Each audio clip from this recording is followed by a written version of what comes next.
성부와 성자와 성령의 이름으로 아멘.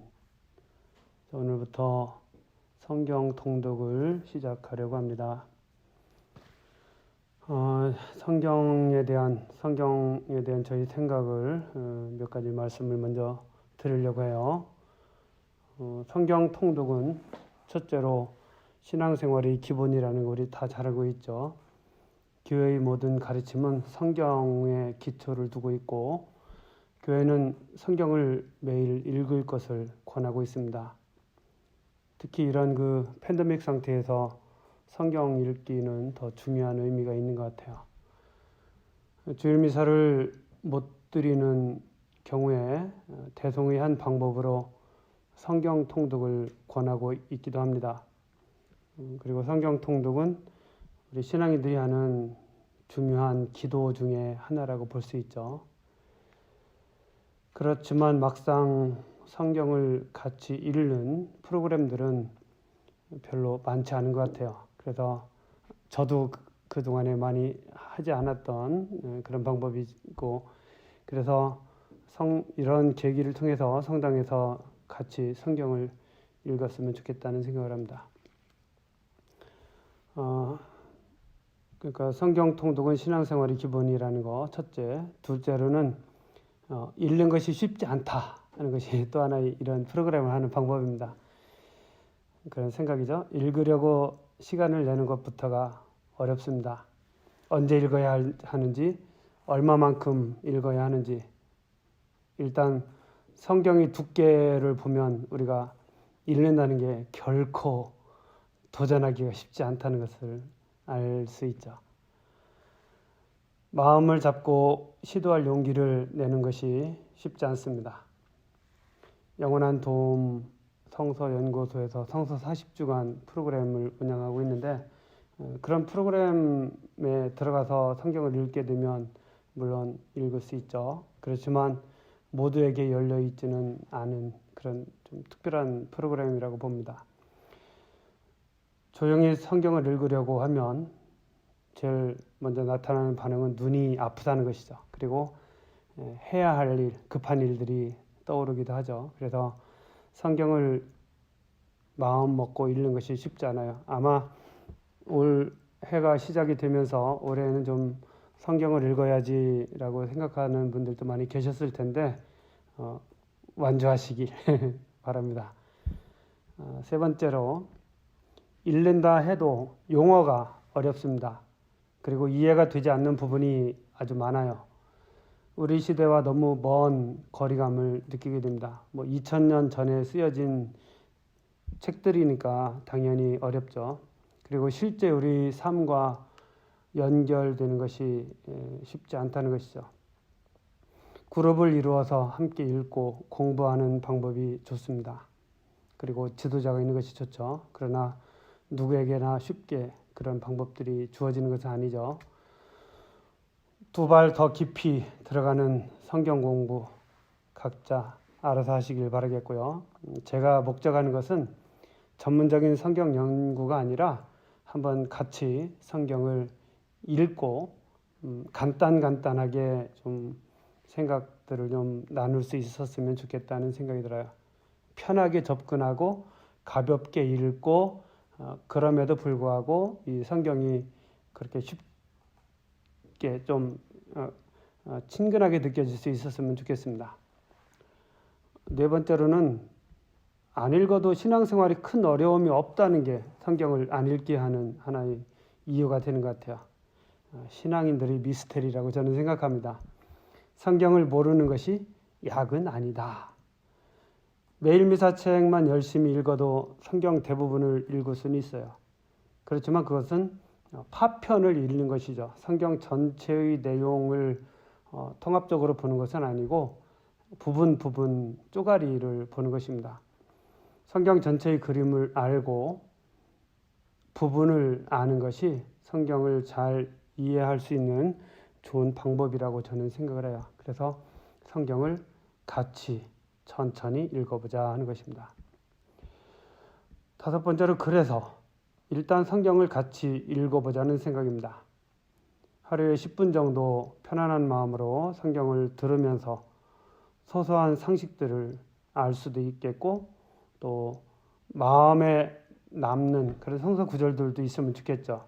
그것이 우리 삶을 풍요롭게 해주면 좋겠다는 바람이지만 그렇지 않더라도 성경 구절 하나 정도 머릿속에 맴도는 그런 하루가 되면 좋겠다는 생각으로 성경 통독을 좀 실시하려고 합니다. 여섯 번째, 신약 성경을 읽는 이유는 예수님 말씀이 아무래도 우리에게 익숙하기 때문이죠. 신약은 구약 안에 숨겨져 있고 구약은 신약 안에서 밝혀진다. 성 아구스티노 성인의 말처럼 두 성경을 하나의 말씀으로 받아들여야 됩니다. 그래서 구약 성경, 신약 성경 이것은 사실 교회가 나누어 놓은 것이죠. 원래 성경 저자들이 구약 성경을 써야지, 신약 성경을 써야지 하면서 쓴 것이 아니고 성경에서 편의상 그리고 예수님을 기점으로 구약 성경과 신약 성경이 된 것입니다. 그리고 두 가지는 구원의 역사의 그 전체적인 흐름을 보여준다는 것이죠.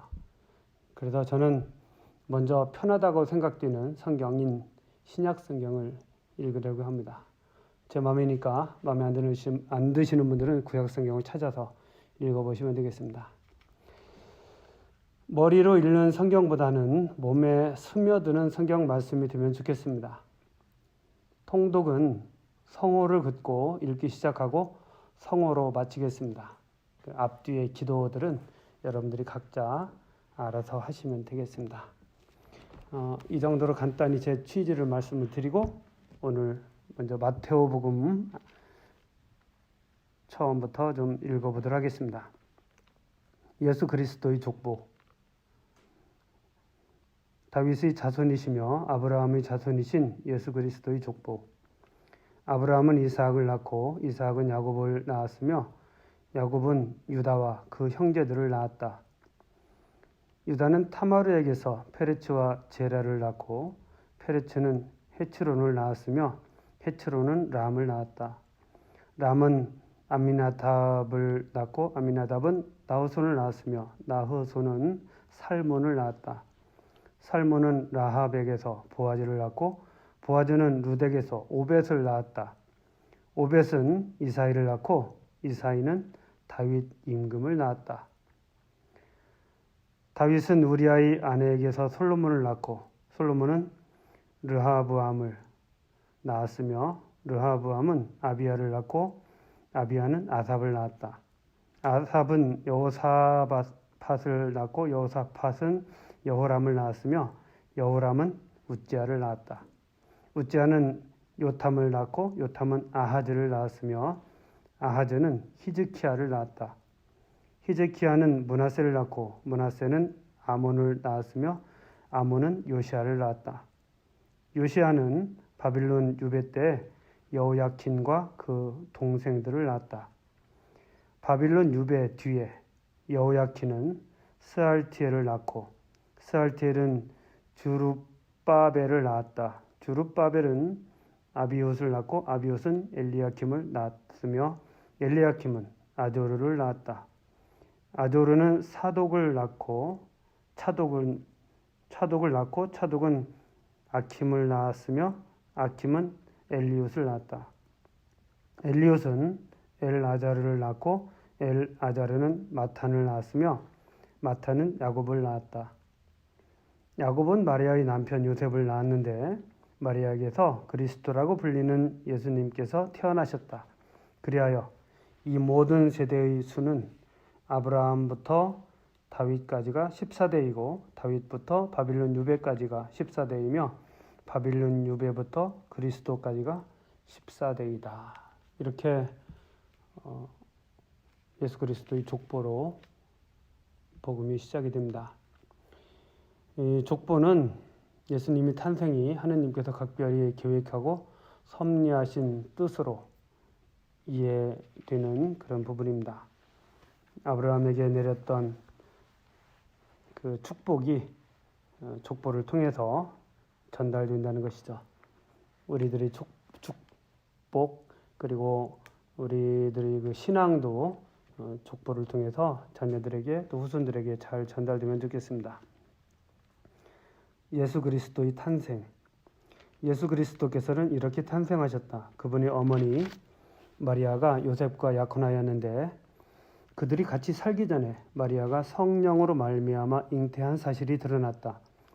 마리아의 남편 요셉은 의로운 사람이었고 또 마리아의 일을 세상에 드러내고 싶지 않았으므로 남모르게 마리아와 파혼하기로 작정하였다. 요셉이 그렇게 하기로 생각을 굳혔을 때 꿈에 주님의 천사가 나타나 말하였다. 다윗의 자손 요셉아, 두려워하지 말고 마리아를 아내로 맞아들여라. 그 몸에 잉태된 아기는 성령으로 말미암은 것이다. 마리아가 아들을 낳으리니 그 이름을 예수라고 하여라. 그분께서는 당신 백성을 죄에서 구원하실 것이다. 주님께서 예언자를 통하여 하신 말씀이 이루어지려고 이 모든 일이 일어났다. 곧 보아라, 동정녀가 잉태하여 아들을 낳으리니 그 이름을 임마누엘이라고 하리라 하신 말씀이다. 임마누엘은 번역하면 하느님께서 우리와 함께 계시다는 뜻이다. 잠에서 깨어난 요셉은 주님이 천사가 명령한 대로 아내를 맞아들였다. 그러나 아내가 아들을 낳을 때까지 잠자리를 같이 하지 않았다. 그리고 아들의 이름을 예수라고 하였다. 2장 동방박사들의 방문. 예수님께서는 헤로데 임금 때 유다 베들레헴에서 태어나셨다.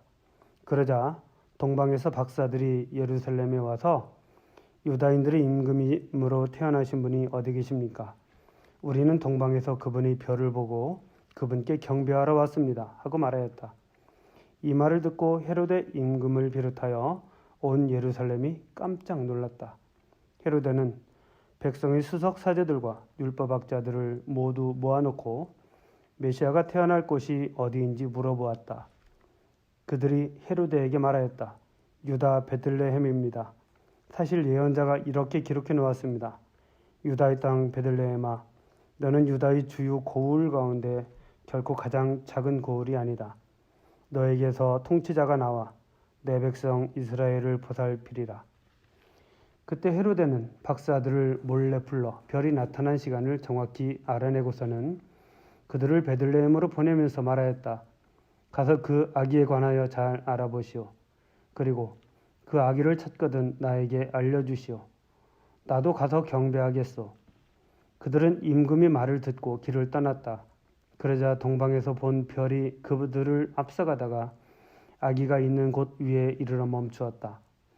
그들은 그 별을 보고 더없이 기뻐하였다. 그리고 그 집에 들어가 어머니 마리아와 함께 있는 아기를 보고 땅에 엎드려 경배하였다. 또 보물 상자를 열고 아기에게 황금과 유향과 모략을 예물로 드렸다. 그들은 꿈에 헤로데에게 돌아가지 말라는 지시를 받고 다른 길로 자기 고장에 돌아갔다.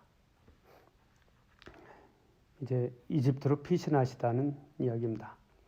박사들이 돌아간 뒤 꿈에 주님의 천사가 요셉에게 나타나서 말하였다. 일어나 아기와 그 어머니를 데리고 이집트로 피신하여 내가 너에게 일러줄 때까지 거기에 있어라. 헤로데가 아기를 찾아 없애버리려고 한다.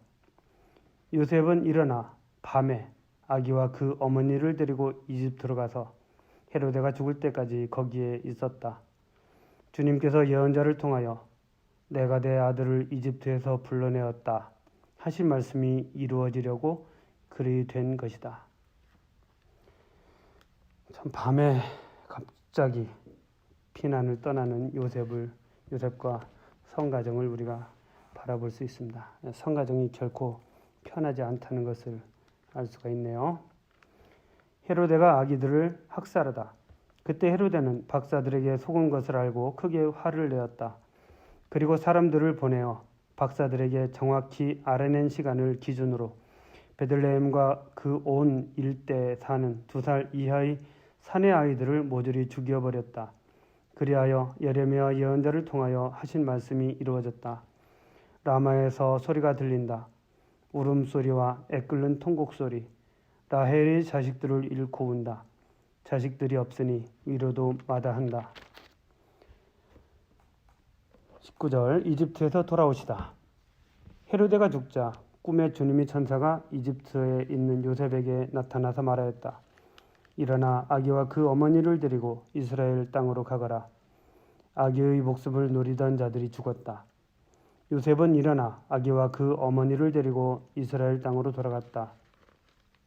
이스라엘 땅으로 들어갔다. 그러나 아르켈라오스가 아버지 헤로데를 이어 유다를 다스린다는 말을 듣고 그곳으로 가기를 두려워하였다. 그러다가 꿈의 지시를 받고 갈릴리아 지방으로 떠나 나자렛이라고 하는 고을로 가서 자리를 잡았다. 이로써 예언자들을 통하여 그는 나자렛 사람이라고 불릴 것이다 하신 말씀이 이루어졌다. 자, 오늘은 그래서 마태복음 1장과 2장을 읽었습니다. 성부와 성자와 성령의 이름으로